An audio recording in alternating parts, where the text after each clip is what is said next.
Mercredi 17 mars à l'atelier, la compagnie Manudrine est venue nous raconter la fascinante histoire du jeune et très courageux Kumakwe, un guerrier zoulou qui n'est pas plus haut que deux tam-tams posés l'un sur l'autre. Le grand voyage de Kumakwe, c'est l'histoire d'un village sur lequel se pose un mauvais sort, en fait, ce qui est assez courant, en fait, ces histoires-là, en Afrique notamment. Et du coup, il y a un petit guerrier zoulou qui fait partie de ce village, un enfant donc, qui décide qu'il ne laissera pas le sort faire, quoi. Et du coup, il part à l'aventure chercher une solution pour résoudre ce problème d'eau. Sans lequel évidemment le village ne pourra pas vivre. Débouchant sur une clairière entourée d'acacias, il vit un gigantesque éléphant qui tournoyait sur lui-même en barrissant de colère. Alors il va rencontrer des personnages complètement abracadabrants, comme dans chaque histoire merveilleuse, et il finira, mais je ne sais pas si je vous le dis tout de suite, par sauver son village. Sandrine et Manu nous emmènent au cœur de l'Afrique et nous racontent à leur façon l'un des nombreux contes traditionnels zoulous.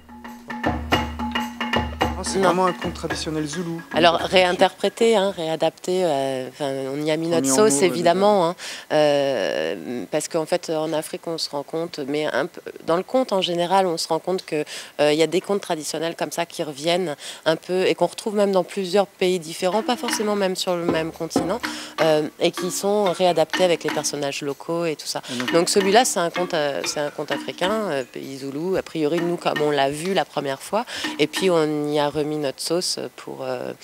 Ça, c'est le côté universel des contes qui est intéressant. C'est ça, ouais.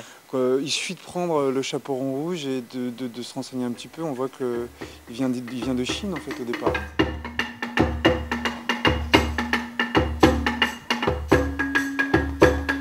Moi, je vis ça plutôt bien.